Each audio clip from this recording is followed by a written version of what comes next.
The opening scene of The Whispering Shadows sets the tone for the entire story, a slow-burning gothic horror wrapped in melancholy and dread. Ethan Cole's return to Blackwood is not just a physical journey, but an emotional descent into a past he has tried to forget. The scene unfolds under a leaden sky, the town of Blackwood half buried in autumn mist, its streets empty as if the place itself is holding its breath.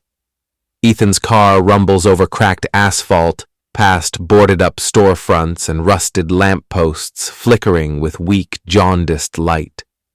The air smells of damp earth and something else, something old, like the scent of a long-sealed tomb disturbed at last. His childhood home looms at the end of a weed-choked driveway, its gabled roof sagging under the weight of years. The house doesn't just look abandoned, it looks wrong, as if the windows are watching him, the porch groaning under footsteps that aren't there. The townsfolk, those few who dare meet his eyes, watch him with a mix of pity and wariness. A shopkeeper mutters a warning disguised as small talk.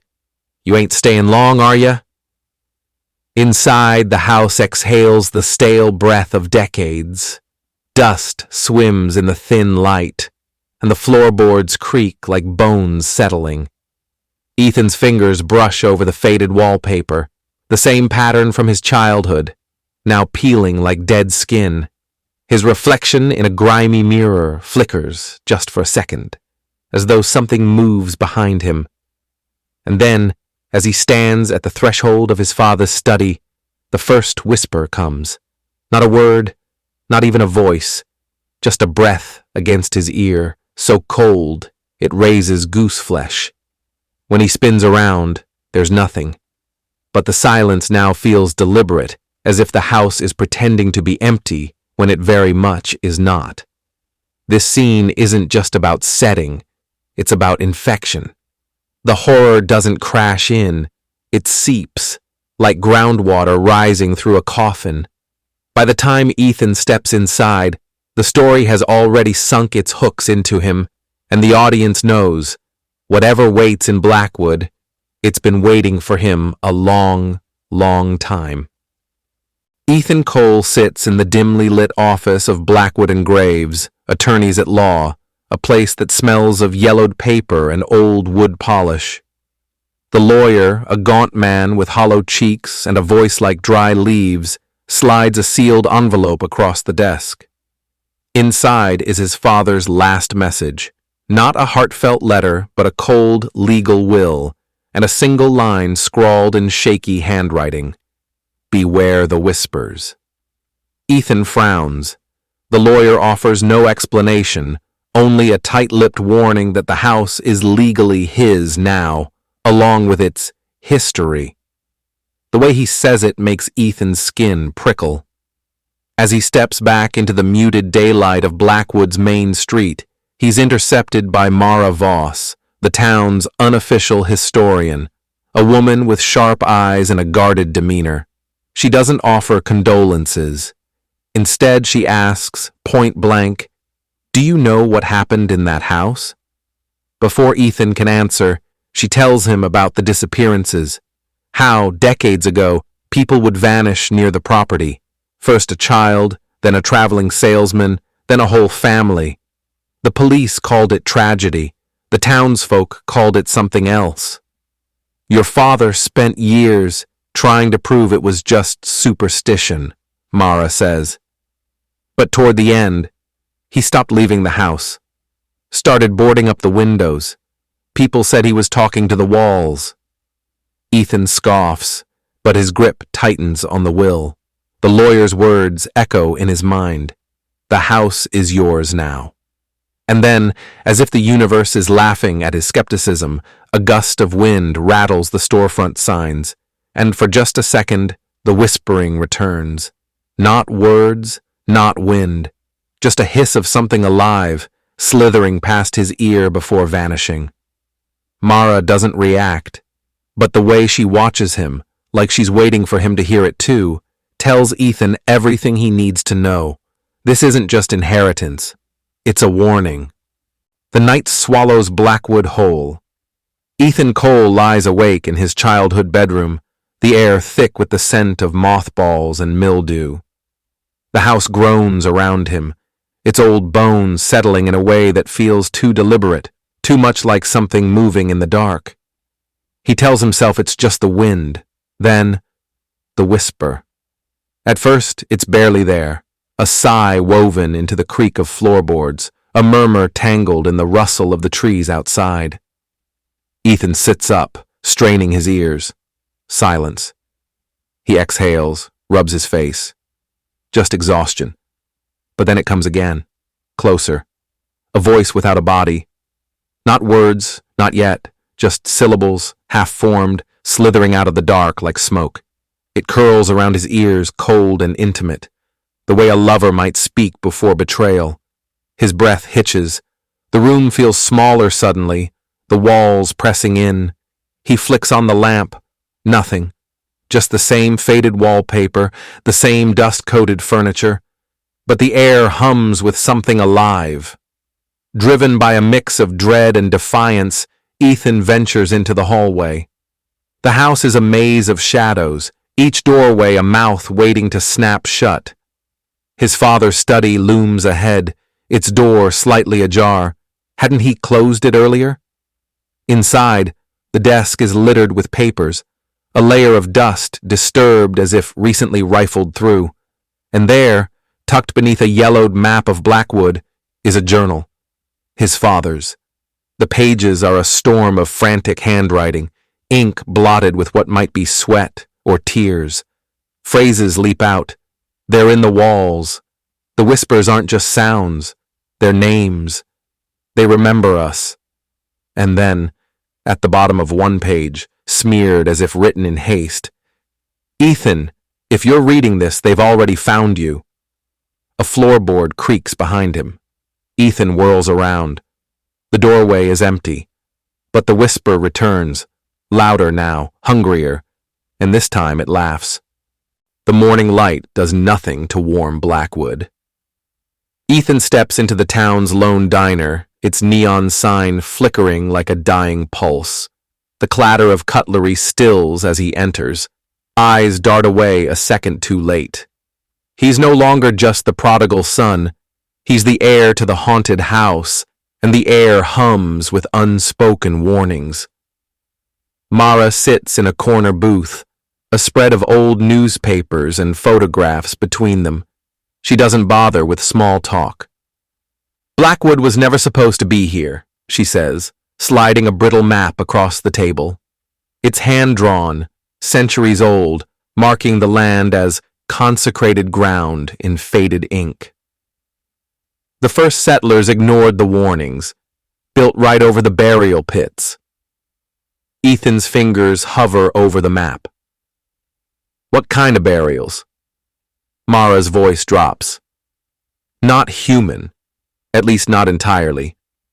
She recounts the legends, how the original people of the valley spoke of things that whispered from the earth, how the soil would sometimes yield bones too long, too sharp. The settlers dismissed it as superstition until the nightmares began, until the disappearances started. Your father, Mara continues, was part of a group that tried to contain it. They called themselves the Keepers, thought they could silence the shadows. A bitter smile. Guess how that worked out? Ethan's coffee sits untouched, gone cold. Why didn't anyone tell me? Would you have believed it? Mara counters. Outside, the wind picks up, rattling the diner's windows. A shadow flits past the glass, too fast to be a bird. Then, the kicker. The last keeper died in your house, Ethan. Your father wasn't just living there, he was standing guard. The house no longer pretends to be empty. Night falls like a shroud over Blackwood, and Ethan Cole sits at the edge of his father's bed, the journal splayed open in his lap. The whispers have graduated from fleeting murmurs to something far worse. They now have rhythm, a cadence that mimics speech, syllables almost forming words, as if the shadows are learning how to speak to him. He tries to ignore them, focusing instead on the journal's cryptic passages. But then, a flicker in the mirror. Not his reflection, something behind him. A shape, tall and jagged, its edges bleeding into the darkness. Ethan spins around, heart hammering, but the room is empty. When he looks back at the mirror, his own face stares back, pale and hollow-eyed. Then the lamp dies. Not a power outage. No, this is something hungrier. The darkness swallows the light whole, plunging the room into pitch. The whispers surge, louder now, crowding in from every corner. Ethan stumbles backward, knocking over a chair, his breath coming in ragged gasps. They're playing with him. A cold hand brushes the nape of his neck. He lashes out, fist connecting with nothing but air. But the laughter that follows is unmistakable, guttural, gleeful. Blindly, he fumbles for the door, shoulder slamming into the frame as he bursts into the hallway. The house groans in protest, floorboards warping underfoot as if trying to trip him. And then, the basement door. It's slightly ajar. He doesn't remember opening it. From the depths below, a draft slithers upward, carrying with it the scent of damp earth and something metallic. Blood? His father's warnings scream in his mind. Stay out of the basement. But the whispers are coming from down there now, and they're calling his name. The basement is colder than the grave. Ethan Cole clutches his father's journal like a lifeline, the beam of his flashlight cutting through the thick, cobwebbed darkness. The air tastes of damp rot and something sharper, old fear, sweat-stained into the pages he now frantically skims. His father's handwriting grows more erratic with each entry, the ink blotted with what might be tears or something darker. They are not ghosts, one passage reads. They are not dead. They are the ones who wait. Ethan's breath fogs in the chilled air as he pieces together the horror. The shadows are ancient, older than Blackwood itself, entities that fed on suffering long before settlers disturbed their burial grounds. They thrive on isolation and guilt, attaching themselves to bloodlines, passing down their curse like a poisoned inheritance. His father's group, the Keepers, didn't just study them, they bargained with them. A failed ritual meant to quiet the shadows instead made them stronger. Then, the most damning line of all, they need a vessel, a living soul to cross over, and Ethan, they've chosen you.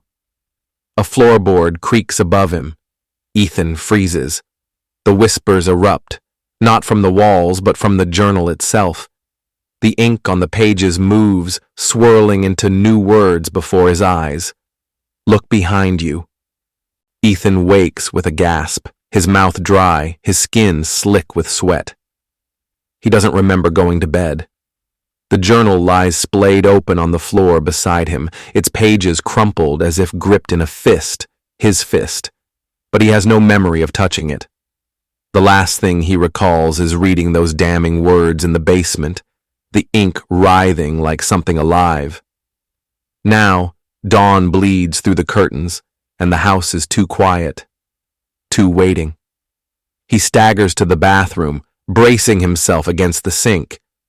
When he flicks on the light, the mirror reveals a face he barely recognizes, his own, but wrong. Dark veins spiderweb beneath his skin, fading even as he blinks.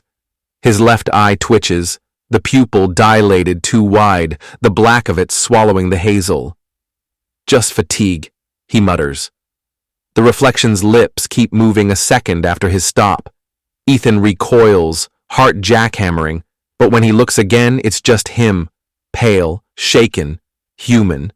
Then the headaches start. A vice tightening behind his eyes, pressure building until his vision swims with phantom shapes, figures flickering at the edges of sight, gone when he turns. The whispers are constant now, a susurration under every breath, every rustle of fabric. Worst of all are the lost hours. He comes to in the kitchen, a knife in his hand, the counter scored with deep, frantic gouges. No memory of picking it up. He wakes standing in the basement, barefoot on the cold dirt floor, his toes curling over the edge of a dugout pit he doesn't recall making. And once, only once, he finds himself in front of Mara's house in the dead of night, his fist raised to knock, his mouth stretched in a smile that doesn't feel like his own. When he flees, her porch light flickers on. Through the window, he sees her watching him, her face etched with something worse than fear. Recognition. She knows what's happening to him. Ethan stands in the heart of the basement, the air thick with the scent of burning sage and something darker, copper, salt, and the electric tang of fear. Mara kneels beside him, her hands steady as she arranges the remnants of his father's last, desperate attempt at salvation. Black candles, their wax pooling like tar, a knife with a blade tarnished by old blood, a circle of salt that glints too brightly under the flickering light, as if charged with something beyond this world. It's not about banishing them, she says, her voice low. It's about binding them. To do that, you have to give them something they want more than freedom. Ethan's hands shake as he holds the journal open to the ritual page. His father's handwriting nearly illegible in its frenzy, the ink splattered like violence frozen on paper. The cost is clear, a sacrifice, not of blood, not of flesh, but of memory. The shadows feed on pain, on the echoes of a life unlived. To trap them, Ethan must offer them his most precious moments, his mother's laughter, his first love, the last time his father hugged him before the distance grew between them. Mara lights the final candle. Once you start, you can't stop, she warns, and you won't remember why you began. Ethan hesitates. The whispers rise, clawing at the edges of the salt circle, their voices a cacophony of every regret he's ever carried. Then, a flicker in the dark. A shape steps forward, its edges bleeding into the room. Not a shadow. His father, or something wearing his face. It smiles, and the voice that comes out is a perfect mimicry, warm and rough with affection. You don't have to do this, son. We could be together again. For a heartbeat, Ethan wavers. Then he plunges the knife into the salt circle and begins to chant. The ritual's words burn Ethan's tongue like acid, each syllable scraping away another piece of who he was. The basement trembles, not from the earth, but from something beneath it. The salt circle holds, but just barely. The shadows coil at its edges like starving wolves, their whispers now deafening, a chorus of every voice Ethan has ever known, all lying, all promising, all hungry. Mara's grip on his arm is iron. It's working, she shouts over the howling dark. But Ethan feels the truth in his marrow. The ritual is incomplete. The shadows demand their price. Not just memories, a soul. His father's journal never mentioned this, or maybe the ink slithered away before he could read it. The realization crashes over him. The only way to seal the shadows is to step into the circle and let them take him whole. Mara reads his face and pales. No, there has to be another way. But there isn't. The shadows show him. Option 1. Walk away. Let the ritual fail. The shadows will devour Blackwood, then spread. Mara, the diner waitress, the kids who still play in the streets, all fuel for the dark. Option 2. Give himself. The circle becomes a cage, with him inside. The shadows get their vessel. But the town lives. Then the cruelest twist. A flicker of light. His mother's face, warm and alive, smiling at him from beyond the grave. Stay, she whispers. The shadows aren't just offering death. They're offering family. A reunion in the dark. Ethan's knees buckle. His hand hovers over the salt line. The storm dies, not with a scream, but with a sigh, the house exhaling its last breath as the walls shudder and collapse inward, dust blooming into the night like a funeral shroud. Ethan isn't inside when it falls. He isn't sure where he is. He wakes on the edge of the woods, his clothes damp with dew, his body aching as if he's been running for miles. The first rays of dawn bleed through the trees, painting the wreckage of his childhood home in pale gold. The foundation is a blackened maw, the basement now a gaping pit filled with rubble. No whispers, no shadows, just silence. Mara finds him there, her face streaked with soot, her hands trembling, not from fear, but from something worse, relief.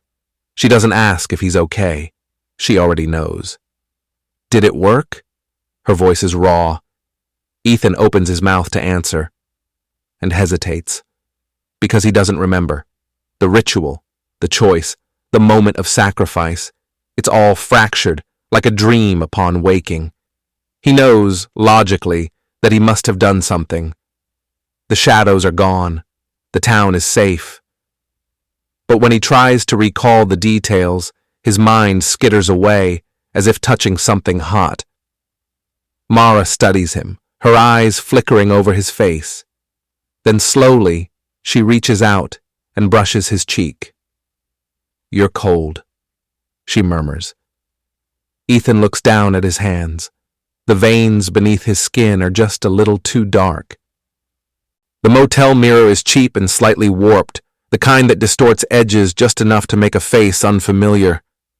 Ethan Cole stares into it, tracing the dark veins beneath his skin, now faint, but undeniably there. He tells himself it's just fatigue, just the aftermath. Then he blinks. For a fraction of a second, his reflection doesn't. It stays open-eyed, staring hungrily at him, before snapping back into sync. Ethan staggers back, heart pounding, but when he leans in again, it's just him, pale, tired, alone. Behind him, the motel room's curtains stir despite the closed window. A whisper slithers through the air, so soft it might be imagination. We're still here. Outside, the wind howls through Blackwood's empty streets. Somewhere, a child's laughter echoes, then cuts off abruptly. The camera pulls back, revealing Ethan's silhouette in the motel window.